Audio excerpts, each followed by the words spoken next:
Good morning dear students. हम कर रहे थे effective range theory. Effective range theory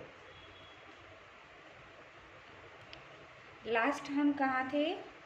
हमारी इक्वेशन आई थी sine K R plus delta naught upon sine delta naught -1 upon A -1 minus R upon A K cos K R plus delta naught upon sine delta note.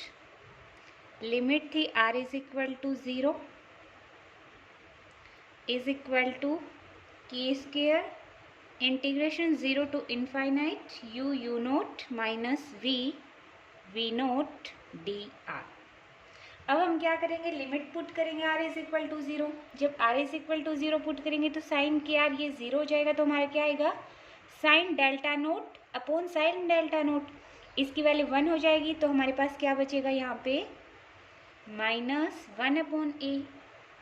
Next यहाँ पे are is equal to 0 करूँगा तो ये वाला part 0 हो जाएगा, 1 बचेगा। यहाँ से क्या आएगा? के कोस डेल्टा नोट, इसकी वैल्यू 0 हो जाए तो cos delta naught upon sine delta naught is equal to K square integration 0 to infinite u naught minus we naught d are. Equation थी ये हमारी 16। अब देखो इसे हम क्या लिख सकते हैं? -1 upon A minus K cot delta naught is equal to K square 0 to infinite u naught minus we naught d r. अब मैं बात करूं at R tend to infinity, उस कंडीशन में u किसको टेंड करेगा? v को, और u नोट किसको करेगा? v नोट को। जब हम ये वाली वैल्यू पुट करेंगे उस कंडीशन में हमारा क्या आएगा? यहाँ से क्या हो जाएगा? u v को करेगा और u नोट v नोट को करेगा। उस कंडीशन में ये वाली वैल्यू क्या हो जाएगी? इन्फिनिटी पे 0, तो इन्फिनिटी पे तो इसका इफेक्ट नेग्लिजिबल होगा। तो अब हम किसकी बात करेंगे? r tend to 0 at r is equal to 0। उस कंडीशन में u इज इक्वल टू क्या होगा? u naught. v is equal to क्या होगा? v naught. क्योंकि इस केस में एनर्जी क्या होगी हमारे पास? नेग्लिजिबल होगी, v very very less than e। तो उस कंडीशन में हमारे पास क्या होगा? इक्वेशन हमारी क्या बन जाएगी? -1 upon A K cot delta naught is equal to K square integration 0 to infinity u की जगह हम क्या पुट करेंगे? u नोट, तो आएगा u naught square minus we naught square D are. Equation 17। अब जो हमारे पास अफेक्टिव रेंज है आर नोट, वो हम इस तरह से कंसीडर करें। If we imagine R naught as R naught is equal to 0 to infinity V naught square minus U naught square D are. Equation 18। ये हमने जो अफेक्टिव रेंज है उसको ये माना है कि R naught is equal to this है। तो इस कंडीशन में अपनी इक्वेशन 17 क्या बन जाएगी? तो इक्वेशन 17 हमारी बन जाएगी -1 upon A minus K cot delta naught is equal to, यहाँ से क्या? V naught square minus U naught square, और यहाँ ऊपर है हमारा U naught square minus we naught square, तो यहाँ से माइनस कॉमन ले ले, तो उस कंडीशन में माइनस के स्क्वेयर 2 कहाँ चला जाएगा? नीचे आर नोट। इक्वेशन 19। अब यहाँ से के कोट डेल्टा नोट की वैल्यू हमारे पास क्या आएगी? K square by 2 R naught -1 upon A. ये वाला पार्ट हम इधर ले आए, ये वाला पार्ट हम इधर ले आए। अब यहाँ से tan डेल्टा नोट में क्या लिख सकती हूँ, k upon -1/a plus k²/2 r note. अब हमारे पास tan डेल्टा नोट है तो इसकी हेल्प से हम क्या निकाल सकते हैं, sin डेल्टा नोट। इसे मैंने नाम दे दिया equation 20।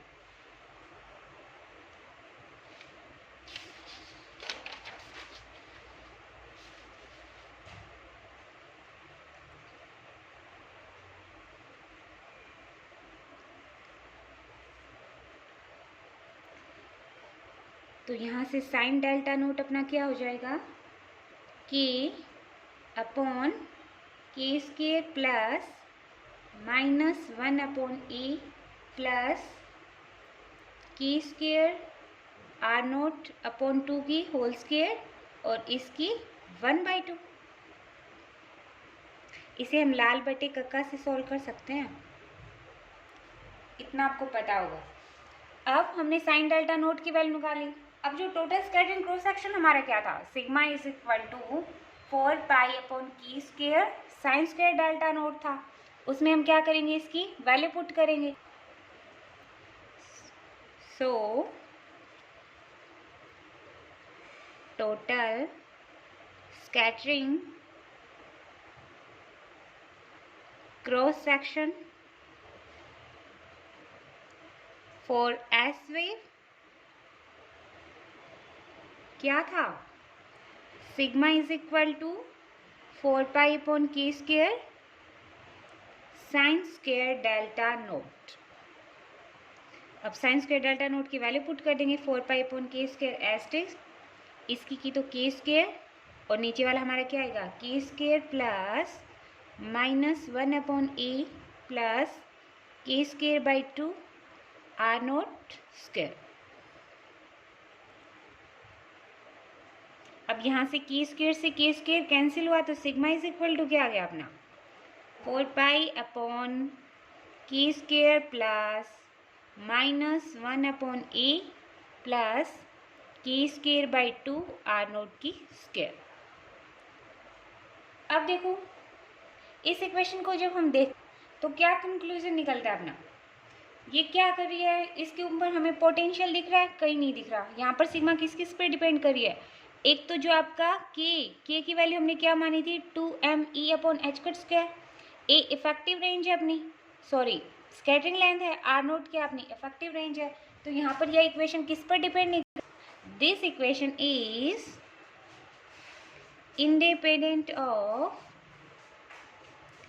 independent of shape and form of potential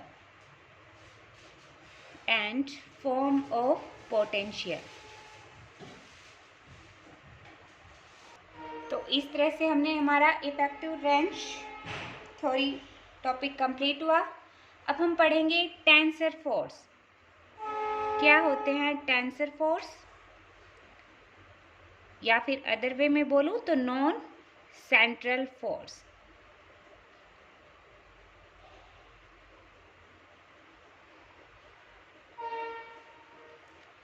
देखो जब हमने न्यूट्रॉन प्रोटॉन स्कैटरिंग डिस्कस की थी या बाइंडिंग एनर्जी ऑफ ड्यूट्रॉन की स्टडी की थी, तब हमने क्या माना था कि न्यूक्लियॉन्स के बीच में जो इंट्रैक्शन पोटेंशियल है वो क्या होता है, सेंट्रल होता है। और जब मैंने आपको क्लासरूम में ड्यूट्रॉन प्रॉब्लम करवाई थी तो उस वक्त हमने निकाला था कि जो ड्यूट्रॉन की बाउंड स्टेट आती है वो क्या आती है अपनी 3s1 आई थी। या फिर मैं दूसरे वर्ड्स में बोलूं तो हमने क्या माना था कि जो एस स्टेट होती है वो क्या होती है, स्पेरिकल सिमेट्रिक स्टेट होती है, यानी उसके अंदर जो चार्ज डिस्ट्रीब्यूशन होगा वो क्या हुआ था, चार्ज डिस्ट्रीब्यूशन स्पेरिकली सिमेट्रिक हुआ था। और अब हमें ये भी पता है कि जो कोई भी वेव फंक्शन है वो स्पेरिकली सिमेट्रिक डिस्ट्रीब्यूट है, तो उसके लिए क्वाड्रुपोल मोमेंट क्या आता है, ज़ीरो आता है। लेकिन जो ड्यूट्रॉन प्रॉब्लम है उसके लिए क्या होता है, इलेक्ट्रिक क्वाड्रुपोल मोमेंट की वैल्यू क्या नहीं आती, ज़ीरो नहीं आती। उसके अंदर क्या होता है, जो ड्यूट्रॉन के लिए इलेक्ट्रिक क्वाड्रुपोल मोमेंट होता है उसकी वैल्यू आती है अपनी 0.00282 × 10⁻⁻28 मीटर स्क्वायर, यानी ये क्या है, नॉट इक्वल टू 0। तब ये देखा गया कि न्यूट्रॉन प्रोटॉन के बीच पोटेंशियल है, जो पोटेंशियल है वो पोटेंशियल क्या नहीं है, प्योरली सेंट्रल नहीं है, और जो वेव फंक्शन है वो क्या नहीं है, स्फेरिकल सिमेट्रिक नहीं है, क्योंकि अगर उनके बीच प्योरली सेंट्रल फोर्स होता तो वेव फंक्शन क्या होता, अपना स्फेरिकल सिमेट्रिक होता, और अगर स्फेरिकल सिमेट्रिक होता तो उसके लिए क्वाड्रुपोल मोमेंट क्या आना चाहिए था, 0 आना चाहिए था, लेकिन न्यूट्रॉन के लिए तो 0 नहीं आता। तो उस कंडीशन में अपने पास जो फोर्स होता है वो कौन सा फोर्स माना गया, नॉन सेंट्रल फोर्स, और इसी नॉन सेंट्रल फोर्स को हम क्या बोलते हैं, टेंसर फोर्स। यानी nuclear forces are partly non-central. This non-central part of nuclear force is known as tensor force.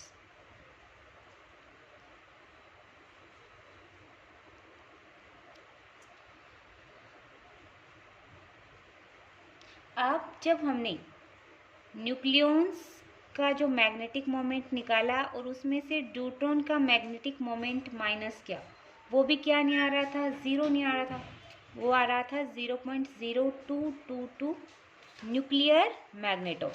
N nuclear को शो करता है और एम मैग्नेटॉन को, ये अपनी मैग्नेटिक मोमेंट की यूनिट होती हैं। अब देखो मोस्टली न्यूट्रॉन किस स्टेट में रहते हैं, 3s1, क्योंकि हमने निकाला था उस वक्त।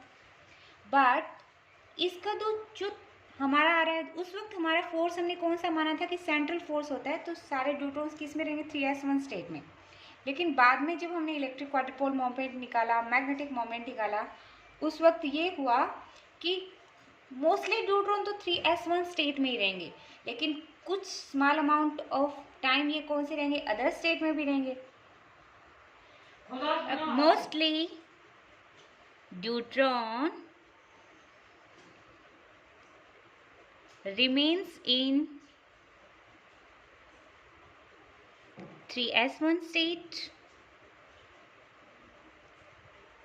but its spin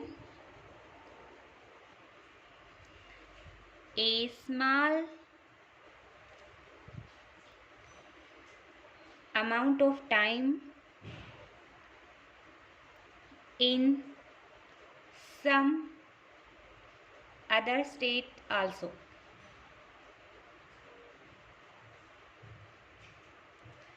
जो टोटल एंगुलर मोमेंट होता है न्यूट्रॉन का, वो ग्राउंड स्टेट में क्या होता है, G इज इक्वल टू 1, और इसकी जो पैरिटी आती है वो क्या होती है, डिफाइनाइट पैरिटी होती है। Total angular momentum of neutron in ground state is G is equal to 1, and it is a state of definite parity. अब हम क्या करेंगे, J इज इक्वल टू 1 के लिए हम अदर स्टेट और फाइंड आउट करेंगे, जहाँ पर ऑर्बिटल एंगुलर मोमेंटम L और स्पिन की अलग अलग वैल्यूज लेके अदर स्टेट निकालेंगे।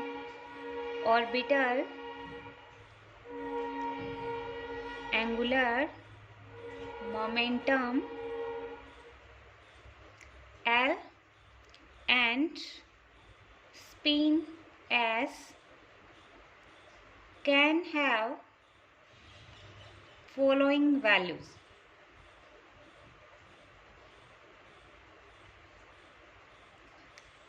अब देखो सबसे पहले हमने क्या लिया, फर्स्ट स्टेट लेते हैं। जब L इज इक्वल टू क्या है अपना 0, ये वैसे मैं आपको पीछे करवा भी चुकी हूँ न्यूट्रॉन प्रॉब्लम में। S इज इक्वल टू 1, क्योंकि j इज इक्वल टू क्या होता है, l प्लस एस। जे की वैल्यू कहाँ से कहाँ तक वेरी करती है, l plus S to l minus S. तो यहाँ से j is equal to l plus S, हमारे पास वैल्यू क्या आती है, 1 आती है। अब देखो s स्टेट, तो s l की वैल्यू 0 किसके लिए होती है, s के लिए होती है। ऊपर हम 2s प्लस 1 लिखते हैं, तो s की वैल्यू 1 है, तो 2s प्लस 1 हमारा क्या हो जाएगा, 3 हो जाएगा। और यहाँ पर हम किसकी वैल्यू रखते हैं, j की, तो एक 3s1 स्टेट। और इसकी पैरिटी निकालोगे तो कौन सी पैरिटी आएगी अपने पास, इवन पैरिटी, क्योंकि पैरिटी क्या होती है, -1 to the power l, l की वैल्यू 0, तो पैरिटी अपनी इवन आ गई। ये तो हमारा फर्स्ट केस हुआ। अब हम सेकंड केस कंसिडर करते हैं। सेकंड केस में हमने क्या लिया कि जब l इज इक्वल टू क्या अपना 1 है, s इज इक्वल टू 0 है, तो उस कंडीशन में भी z क्या बनेगा अपना, l plus S is equal to 1। अब इसके लिए हम लिखेंगे l इज इक्वल टू 1 किसके लिए होता है, p स्टेट के लिए होता है। s की वैल्यू 0 है, तो यहाँ पर हमारे पास क्या आ जाएगा, 2s प्लस 0 करोगे तो 0 1 आएगा। और यहाँ पर हम j की वैल्यू करते हैं 1p1। अब यहाँ से हमें पैरिटी क्या देखने को मिलती है, ओड पैरिटी। अब थर्ड केस हम क्या लेते हैं, जब l इज इक्वल टू क्या है, 1 है, s इज इक्वल टू क्या, 1 है। अब देखो j की वैल्यू कहाँ से कहाँ तक वेरी करती हैं, l plus S to l minus S तक। अब यहाँ करोगे आप 1 प्लस 1 2 l माइनस एस करोगे तो 0, यानी हमारे पास वैल्यू क्या क्या आएंगी j की, 2 1 0, यानी इसके अंदर j क्या आ रहा है, अपना 1 आ रहा है, तो हमने वो ले लिया 2 1 0। अब हमें j इज इक्वल टू 1 चाहिए था। अब देखो l इज इक्वल टू 1 किसके लिए होता है, p के लिए होता है। s इज इक्वल टू 1 है, तो यहाँ पे क्या आ जाएगा अपना 3, और j इज इक्वल टू है तो 3p1। अब यहाँ से जब हमने पैरिटी मेजर करेंगे तो पैरिटी क्या आएगी अपनी, ऑड पैरिटी। अब चलो नेक्स्ट केस ले लेते हैं। नेक्स्ट केस क्या होगा, जब l इज इक्वल टू क्या मान लिया हमने, 2 ले लिया, s इज इक्वल टू 1 ले लिया, तो j की वैल्यू हमें क्या क्या मिल सकती हैं, 2 प्लस 1 3 2 1, क्योंकि 2 माइनस 1 करोगे j is equal to l minus S, तो 3 2 1 मिलेंगी। अब हमारे पास 1 तो इस केस में मिल रहा है, तो हमारे पास जो स्टेट फंक्शन को हम कैसे लिख सकते हैं, l इज इक्वल टू 2 किसके लिए होता है, d स्टेट के लिए होता है। 2s प्लस 1 करोगे तो 3d, और यहाँ पर j की वैल्यू 3d1। यहाँ पर हमारे पास पैरिटी क्या मिलेगी, इवन पैरिटी। और चलो नेक्स्ट और केस ले लेते हैं। नेक्स्ट केस ले लिया मैंने, l इज इक्वल टू 2 है, s इज इक्वल टू 0 है, तो इस कंडीशन में j की वैल्यू में क्या क्या मिलेंगी, j इज इक्वल टू क्या होता है, l माइनस एस होता है, तो इस कंडीशन में 2 l प्लस एस करोगे तो 2, ये वाली वैल्यू मिलेगी हमें। j इज इक्वल टू 2, हमें तो 1 चाहिए, 2 नहीं है, तो ये वाला केस हम नहीं लेंगे। आगे वाली स्टेट हम लें तो l इज इक्वल टू 3 ले लिया, s इज इक्वल टू हमने क्या ले लिया, 1 ले लिया, तो इस कंडीशन में j की वैल्यू में क्या मिलेंगी, 4 3 2, इसमें भी 1 नहीं है, तो ये वाली भी स्टेट नहीं हो सकती। अब हमें पता है कि वही स्टेट क्या करेंगे, कंबाइन करेंगे, जिनकी पैरिटी क्या होनी चाहिए, सेम होनी चाहिए। अब देखो पैरिटी सेम किस किस की आई अपनी, यहाँ से दिख रहा है हमें 3s1 लिया, तब पैरिटी क्या थी अपनी, इवन लिया था, तो ये किस स्टेट के साथ कंबाइन करेगा, डी स्टेट के साथ, क्योंकि इसी की पैरिटी क्या आ रही है, इवन आ रही है। अब 1p1 के लिए ओड पैरिटी है, 3p1 के लिए भी ओड पैरिटी है, तो 3s1 स्टेट तो 3d1 स्टेट के साथ कंबाइन करेगी, और 1p1 स्टेट 3p1 के साथ कंबाइन करेगी। तो यहाँ से हम क्या लिख सकते हैं, ग्राउंड स्टेट ऑफ ड्यूट्रॉन